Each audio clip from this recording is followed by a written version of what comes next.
ഈ ഒരു എപ്പിസോഡ് തുടങ്ങുമ്പോഴത്തേക്കും സയോണും ഫംഗ്ഷന് പങ്കെടുക്കാനായിട്ടൊക്കെ എത്തിയിരിക്കുകയാണ്. ഹേജു ഇതിനു മുമ്പ് കാറിൽ വെച്ച് സംസാരിച്ചിട്ടുണ്ടായിരുന്നതിനെ കുറിച്ചൊക്കെ ആയിരുന്നു അവനും ആലോചിച്ചുകൊണ്ടിരുന്നത്.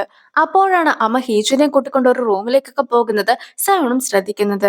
സയോണും അവരെ ഫോളോ ചെയ്ത് അവരുണ്ടായിരുന്ന റൂമിന് വെളിയിലൊക്കെ നിൽക്കുന്നു. റൂമിൽ വെച്ച് അമ്മ പറഞ്ഞ എല്ലാ കാര്യങ്ങളും സയോൺ കേൾക്കുകയാണ്. ഇത്രയും നാളും അച്ഛന്റെ ചിലവൊക്കെ അമ്മ നോക്കിയിട്ടുണ്ടായിരുന്നെങ്കിൽ പോലും ഇനി അതിന്റെ ആവശ്യമൊന്നും ഇല്ലല്ലോ എന്നൊക്കെ പറഞ്ഞിട്ട് അമ്മയും റൂമിന് വെളിയിലേക്കൊക്കെ വരുമ്പോഴത്തേക്കും സയോൺ നിൽക്കുന്നതും അമ്മ കാണുന്നു. സയോണും അമ്മേനെ കൂട്ടിക്കൊണ്ട് നടക്കുന്ന വഴിക്ക് ഹീച്ചു എന്തുകൊണ്ടാണ് സംസാരിക്കാത്തതെന്നൊക്കെ അമ്മയോടും ചോദിക്കുകയാണ്. അവൾ കുട്ടിയായിരിക്കുന്ന സമയത്ത് അവൾക്കൊരു കാർ ആക്സിഡന്റ് ഒക്കെ സംഭവിച്ചിട്ടുണ്ടായിരുന്നു.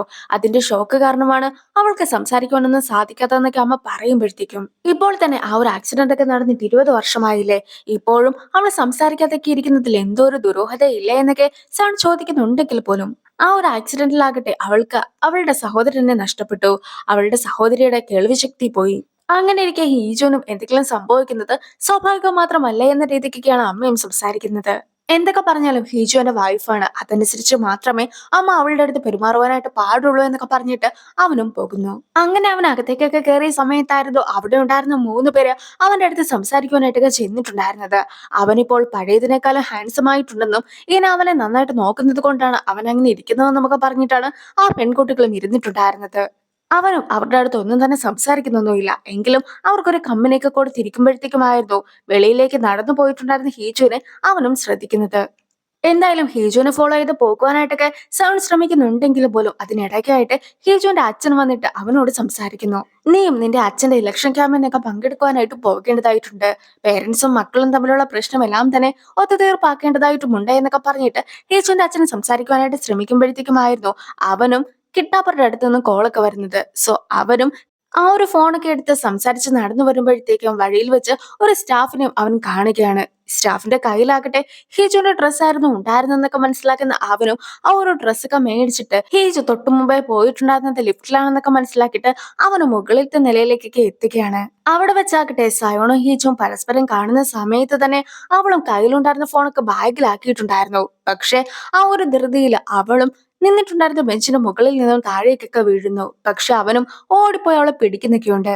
അവനും അവളെ പിടിച്ച് എണീപ്പിക്കുന്ന സമയത്ത് ഒരു തവണ അവൾക്കും ഒരു ഇക്കളൊക്കെ വരികയാണ്. അതിന്റെ ശബ്ദവും അവൻ കേൾക്കുന്നു. മാത്രമല്ല, നീയും ഫോണിലൊക്കെയല്ലേ ഉണ്ടായിരുന്നത്, ഹീജുനും സംസാരിക്കാനായിട്ടൊന്നും സാധിക്കുകയില്ലല്ലോ എന്നൊക്കെ പറഞ്ഞ് അവനും നിൽക്കുന്നു. പക്ഷെ അവളാകട്ടെ ശബ്ദമില്ലാതെ വാ മാത്രം അനക്കുമ്പോഴത്തേക്കും നീയും എന്തെങ്കിലും ഒരു ശബ്ദമൊക്കെ ഉണ്ടാക്ക്, അതിപ്പോൾ ഇക്കളായാലും കുഴപ്പമില്ല, ഇനിയിപ്പോൾ ഞാനായിട്ട് നിന്നെ ഫോഴ്സ് ചെയ്യണോ എന്നൊക്കെ ചോദിച്ചുകൊണ്ട് അവൻ നിൽക്കുന്നുണ്ടെങ്കിൽ പോലും അവളും അവിടെ നിന്ന് പോകുവാനായിട്ടൊക്കെ ശ്രമിക്കുന്നത് കാണുന്ന അവനും കയ്യിലുണ്ടായിരുന്ന കോട്ടൊക്കെ അവൾക്ക് മിടിയിച്ചൊക്കെ കൊടുക്കുന്നു. അവൾ പോകുന്ന ആ ഒരു നിമിഷത്തിലാകട്ടെ അവനും പാർക്കിന്റെ അടുത്ത് നിന്ന് കോളൊക്കെ വരികയാണ്. അതായത് കിഡ്നാപ്പറുടെ കോള് കുറെ നേരം നീണ്ടൊക്കെ നിന്നിട്ടുണ്ടായിരുന്നല്ലോ, അതുകൊണ്ട് തന്നെ ആ ഒരു ലൊക്കേഷനൊക്കെ കണ്ടെത്തുവാനായിട്ട് സാധിച്ചിട്ടുണ്ട്. സയോൺ നിൽക്കുന്ന അതേ സ്ഥലത്ത് വെച്ചിട്ട് സയോണിന്റെ തൊട്ടടുത്ത് നിന്നുകൊണ്ടാണ് അയാൾ സംസാരിച്ചതെന്നാണ് പാർക്കിന് മനസ്സിലാക്കുവാനായിട്ട് സാധിച്ചിട്ടുണ്ടായിരുന്നത്. അതുകൊണ്ട് തന്നെ തൊട്ടടുത്ത് സംശയിക്കുവാൻ സാധ്യതയുള്ള ആരെങ്കിലും തന്നെ ഉണ്ടായിരുന്നോ എന്നൊക്കെ പാർക്കും സയോണിനോട് ചോദിക്കുന്നു. പക്ഷെ സയോൺ നോക്കുമ്പോഴത്തേക്കും അവിടെ കണ്ടിട്ടുണ്ടായിരുന്നത് ഹീജുവിനെ മാത്രമാണ്. ഹീജും ലിഫ്റ്റിൽ ഇറങ്ങിയൊക്കെ പോകുന്ന സമയത്ത് ഹീജുവിന്റെ അടുത്തേക്ക് പോകുവാനായിട്ടൊക്കെ സയോണും സ്റ്റെപ്പ് വഴി ഓടിയൊക്കെ പോകുന്നുണ്ട്. അടുത്തതായിട്ട് സയോന്റെ അമ്മയാകട്ടെ അവിടെ വെച്ചിട്ടുണ്ടായിരുന്ന സയോന്റെ മുത്തശ്ശന്റെ ചിത്രത്തിലേക്കൊക്കെ നോക്കുകയാണ്. അപ്പോഴാണ് മുത്തശ്ശൻ ഇതിനു മുമ്പ് പറഞ്ഞൊരു കാര്യമൊക്കെ അമ്മയും ഓർക്കുന്നത്. എന്റെ വീട്ടിലെ ഒരു സ്പൂൺ പോലും തുരുമ്പിക്കുവാനായിട്ട് ഞാൻ അനുവദിക്കുന്നതായിരിക്കുകയില്ല. അതുകൊണ്ട് തന്നെ നിന്റെ മകന്റെ അമ്മയായിട്ട് നിനക്ക് ജീവിക്കണോ അതോ എന്റെ മരുമകളായിട്ട് ആ സ്റ്റാറ്റസിൽ നിനക്ക് ജീവിക്കണോ എന്ന് നിനക്ക് തന്നെ തീരുമാനിക്കാമെന്നായിരുന്നു അയാളും അന്ന് പറഞ്ഞിട്ടൊക്കെ ഉണ്ടായിരുന്നത്. അതിന്റെ ദേഷ്യമൊക്കെ ഉള്ളിലുണ്ടായിരുന്ന അമ്മയാകട്ടെ കുടിച്ചോണ്ടിരുന്ന വൈനൊക്കെ അയാളുടെ മുഖത്തേക്കൊക്കെ തുപ്പുന്നുമുണ്ട്. സയോണും ഹാളിലെത്തി കഴിയുമ്പോഴത്തേക്കും അവിടെ ഇരിക്കുന്ന ഹീജുവിനൊക്കെ അവൻ കാണുകയാണ്. മാത്രല്ല, പാർക്കിന്റെ അടുത്ത് ഇവിടെ വന്നിട്ടുള്ള ഗസ്റ്റിന്റെ എല്ലാം തന്നെ ഡീറ്റെയിൽസ് ഒക്കെ കണ്ടെത്തണമെന്നും അതുപോലെ തന്നെ വോയിസ് മോഡുലേഷനൊക്കെ ഒന്നും കൂടെ ഒന്ന് ചെക്ക് ചെയ്യണമെന്നും ഒക്കെ അവനും ആവശ്യപ്പെടുന്നു. വീട്ടിലെത്തി കഴിയുമ്പോഴത്തേക്കും അവളുടെ കാലിലുണ്ടായിരുന്നൊരു പാടൊക്കെ ചെക്ക് ചെയ്തതിനു ശേഷം പണ്ടാക്കട്ടെ നിന്നെ വലിയൊരു പട്ടിയൊക്കെ കടിക്കുവാൻ വന്ന സമയത്ത് പോലും നീ നിലവിളിച്ചിട്ടുണ്ടായിരുന്നില്ല, എങ്ങനെയാണ് നിനക്ക് അതൊക്കെ പിടിച്ചു വെക്കുവാനായിട്ട് സാധിച്ചിട്ടുണ്ടായിരുന്നത്, അന്നല്ലേ നിന്റെ കാലം ഇങ്ങനെ മുറിഞ്ഞിട്ടുണ്ടായിരുന്നതെന്നൊക്കെയാണ് അവനും ചോദിക്കുന്നത്.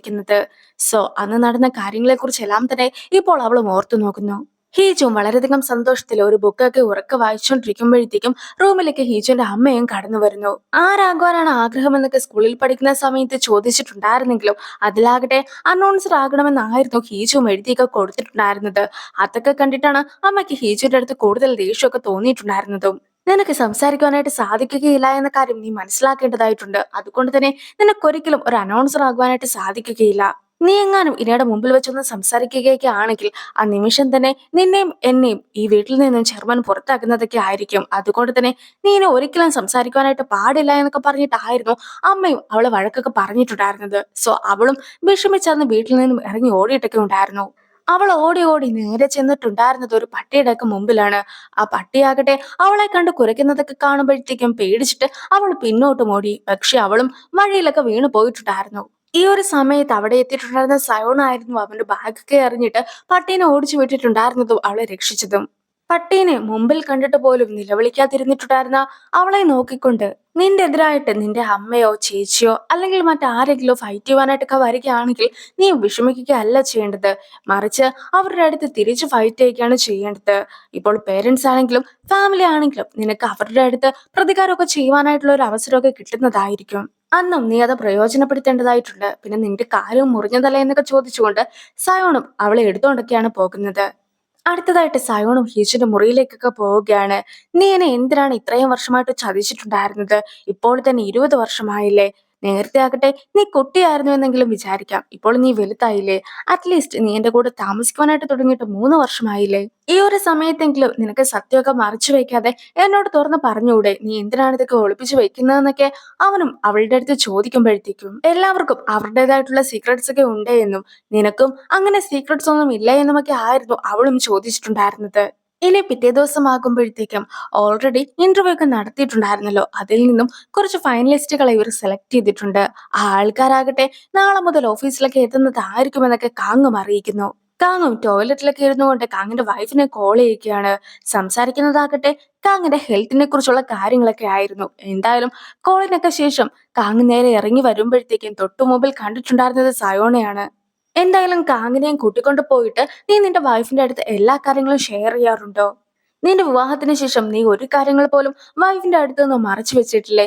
വൈഫിനെ ഒരിക്കലും ചതിച്ചിട്ടില്ലേ എന്നൊക്കെ ആയിരുന്നു സയോണും കാങ്ങിന്റെ അടുത്ത് ചോദിച്ചിട്ടുണ്ടായിരുന്നത്. കാങ്ങും ഇതുവരെയായിട്ടും ഒരു കാര്യങ്ങൾ പോലും വൈഫിന്റെ അടുത്ത് നിന്ന് മറച്ചു വെച്ചിട്ടില്ല എന്നൊക്കെ സയോണയും അറിയിക്കുന്നു. നീ എന്താ ഇപ്പോൾ ഇങ്ങനെ ചോദിക്കാൻ? നിന്റെ വൈഫ് നിന്റെ അടുത്ത് നിന്നും വല്ല പണത്തിന്റെ കാര്യവും മറച്ചു വെക്കുന്നുണ്ടോ എന്നൊക്കെ കാങ് ചോദിക്കുമ്പോഴത്തേക്കും അങ്ങനെ എല്ലാ കാര്യങ്ങളൊക്കെ സയോണും അറിയിക്കുന്നുണ്ട്. പണത്തിന്റെ കാര്യമല്ലെങ്കിൽ പിന്നെ വലിയ പ്രശ്നമൊന്നും തന്നെയില്ല. ചില സമയങ്ങളിലാകട്ടെ നമ്മളും ചില കാര്യങ്ങളൊക്കെ കണ്ടില്ല എന്നൊക്കെ വെക്കേണ്ടതായിട്ട് വരും. അതല്ലാതെ എല്ലാ കാര്യവും കണ്ടെത്തിയിട്ട് ചെറിയ ചെറിയ കാര്യങ്ങളിൽ പോലും കുറ്റമൊക്കെ പറയുന്നത് ഒട്ടും തന്നെ നല്ല സ്വഭാവമല്ല. നീ വളരെ പെർഫെക്ഷന്റെ ഒക്കെ ആളാണ്. പക്ഷെ വിവാഹം എന്ന് പറയുന്നത് എഫോർട്ടിലാണ് ഉള്ളത്. നീയും പലപ്പോഴും വളരെയധികം ദേഷ്യപ്പെടാറൊക്കെ ഉണ്ട്. പക്ഷെ വിവാഹത്തിന് ശേഷം അങ്ങനെ ദേഷ്യപ്പെടാതെയൊക്കെ കൂളായിട്ട് നിൽക്കുന്നതാണ് കൂടുതൽ നല്ലത്. എന്തായാലും നീ കുറച്ചും കൂടി എഫോർട്ടൊക്കെ കയ്യിൽ നിന്നും ഇടേണ്ടതായിട്ട് വരുമെന്നൊക്കെ ആയിരുന്നു കാങ്ങും സയോണോട് പറയുന്നത്.